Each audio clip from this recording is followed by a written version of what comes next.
আসসালামু আলাইকুম। আলহামদুলিল্লাহ, আজকে আপনাদের সাথে আমাদের মুরগির ফার্ম এন্ড পুকুরে পাঙ্গাস মাছ সম্পর্কে একটি গুরুত্বপূর্ণ অভিজ্ঞতা শেয়ার করব। আপনারা সবাই জানেন আমরা আমাদের পুকুরের উপরে মুরগির খামারে সেট করছি আর নিচে পাঙ্গাস মাছ ছাড়ছি। তো বিগত দিনগুলো মাশাআল্লাহ খুবই ভালো যাইতেছিল। আপনার আজকে পাঙ্গাস মাছের বয়স হয়েছে আপনার 17 দিন। তো 17 দিনে দেখা যায় আমি আপনার 9 দিনের বয়সে পাঙ্গাস মাছ একবার মাপছিলাম। তখন আমাদের পাঙ্গাস মাছের ওয়েট ছিল আপনার, যখন আমরা পাঙ্গাস মাছ আনছি তখন আমাদের পাঙ্গাস মাছের ওয়েট ছিল আপনার 7টায় 8টায় 1 কেজি, ওই সময় ছিল 4টা 5টা 1 কেজি। তো এখন আমাদের যে সমস্যাটা আমরা সম্মুখীন হচ্ছি, আপনারা দেখতে পাইতেছেন আমাদের পুকুরের পানি একেবারে নষ্ট হয়ে গেছে। আপনার দীর্ঘ 7 থেকে 8 দিন আমাদের জোয়ারে পানি ঢুকতেছে না। আমাদের পুকুরের আমরা লাইন করে রাখছি, যখন আমাদের জোয়ারের পানি আসবে তখন আমাদের পুকুরে জোয়ারের পানি ঢুকে যায়। কিন্তু এখন মেন সমস্যা হয়েছে আমাদের পুকুরে কোনো জোয়ারের পানি ঢুকতেছে না, কারণ এখন ডালি জোবা চলতেছে। আর ডালি জোবা সাধারণত আপনার জোয়ারে পানি ঢোকে না। তো সেই জন্য আমাদের পুকুরে আপনার অনেকগুলা মাছ নষ্ট হয়ে গেছে। বিশেষ করে আমাদের পুকুরে পাঙ্গাস মাছ নষ্ট হয় না, আমাদের যে পুকুরে বাংলা মাছ আছে অর্থাৎ রুই মাছ, তারপরে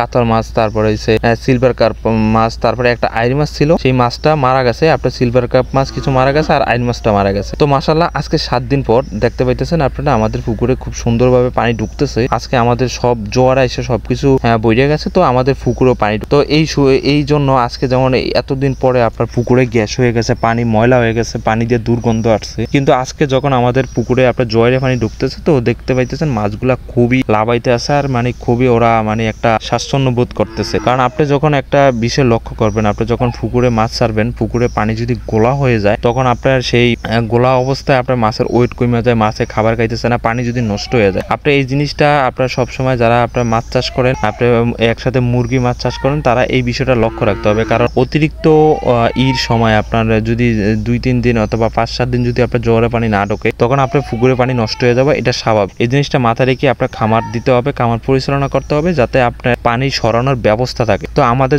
আমাদের এই এলাকার পাশে যাতে নদী আছে, তো এই সমস্যাটা আমাদের হয় না। কারণ আমাদের জোয়ার আসলে আমাদের পুকুরে পানি ঢোকে, আবার বাড়া ফলে পানি নামে, অর্থাৎ জোয়ার বাটার পানি ঢুকলে আপনার মাছও ভালো থাকে, মাছও বড় হয়, মাছের কালার ঠিক থাকে, কালার নষ্ট হয় না। আপনার আমাদের যখন আমরা মাছ আনছিলাম তখন মাছ ছিল আপনার কালচা। তো আমাদের এই জায়গায় আনার পর থেকে আপনার জোয়ারা পানি ঢুকছে, জোয়ারা পানি বের হয়েছে, আমাদের পানি ছিল পরিষ্কার। এই জন্য আমাদের মাছগুলা ইনশাল্লাহ অনেকটাই সাদা হয়ে গেছে। আপনার মোটামুটি দেখা যাইতেছে যে মনে হয় যে এটা আপনার পাঙ্গাস, নদীর পাঙ্গাস। তো এই জন্য আমাদের কাজগুলা খুবই সহজ হয়েছে আমাদের এই জায়গার এই খামার পরিচালনা। তো এখন মাশাআল্লাহ আমাদের সবকিছু আলহামদুলিল্লাহ ঠিক আছে। তো আপনারা যে দেখতে পাইতেছেন আমাদের মাছের অবস্থা, মাছগুলা কি সুন্দর খাবার খাইতেছে। আমি এই ফিড দিতেছি, ফিডগুলা খুব সুন্দরভাবে খাইতেছে। আপনার একটার উপরে মনে হয় যে 50-60টা 100টা 200টা মাছ উঠে যায়, এরকমের একটা অবস্থা। তো সবকিছু মিলে আলহামদুলিল্লাহ আমাদের পুকুরের মাছগুলা অনেক বড় হয়ে যেতেছে।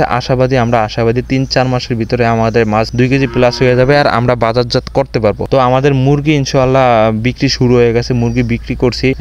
গেছে কালকে আমাদের 260 পিস মুরগি বিক্রি হয়েছে, এখন আপনার 400 প্লাস মুরগি আছে। তো আমরা আগামী কালকে আবার মুরগিগুলা বিক্রি করব, তখন আমাদের মাছের জন্য আবার এক্সট্রা খাবার নিয়ে আসবো। কারণ আমাদের মুরগি যতদিন ছিল ওই দিন আমাদের মাছের জন্য এক্সট্রা খাবার লাগে নাই। তো আমাদের মুরগি যখন থাকবে না তখন আমাদের মাছের জন্য এক্সট্রা খাবার লাগবে। তো আমি কিছু আবার মুরগি উঠাইতে আমাদের 10-15 দিন সময় লাগবে, মুরগি আমাদের মাছে উড়াইতে তখন আমাদের জন্য এক্সট্রা খাবার লাগবে। তো সেই খাবারগুলো আমরা নিয়ে আসবো। তো সবাই ভালো থাকবেন, আমাদের জন্য দোয়া করবেন। আসসালামু আলাইকুম।